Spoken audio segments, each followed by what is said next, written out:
ராமநாதபுரத்தில் தேர்தலில் போட்டி போடும்போது சொந்த அப்பா உக்கிரபாண்டி தேவர் போய் சொல்றாரு, என் மகன் நம் குலத்திற்கு துரோகம் செய்து விட்டான், நம்மளுடைய ராஜ பரம்பரையை சேர்ந்த சேதுபதி மன்னர்களை எதிர்த்து போட்டியிடுகிறான், என் மகனுக்கு ஓட்டு போடாதீங்க என்று உக்கிரபாண்டி தேவர் சொன்ன பிறகும் ஒட்டுமொத்தமான அந்த ராமநாதபுரம் மாவட்டத்தில் இருந்த 2 லட்சம் வாக்காளர்கள், அந்த 2 லட்சம் வாக்காளர்கள் 18,000 பேர் தான் மறவர்கள்.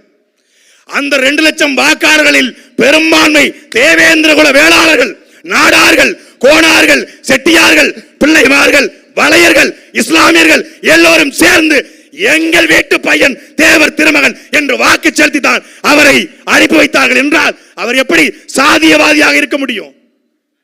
இன்னைக்கு சொந்த தொகுதி, நான் பிறந்த ஊரு, எனக்கு சாகர காலம் வந்துருச்சு, இதான் எனக்கு கடைசி தேர்தல் அப்படின்னு சொல்லி கடைசி காலகட்டத்தில் இதுதான் எனக்கு கடைசி தேர்தல்னு போய் நின்று தொகுதி முழுக்க அலைஞ்சும் ஓட்டு கேட்ட தலைவர்களுக்கு மத்தியில் தன்னுடைய கடைசி தேர்தல் பரப்புரை, அவருக்கு தெரியாது கடைசி தேர்தல்னு.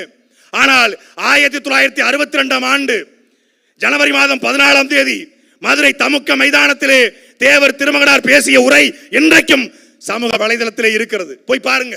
அவர் யாரு, அவர் எப்படிப்பட்டவர் என்பதை தெரிந்து கொள்ள அந்த ஒரு உரை போதும்.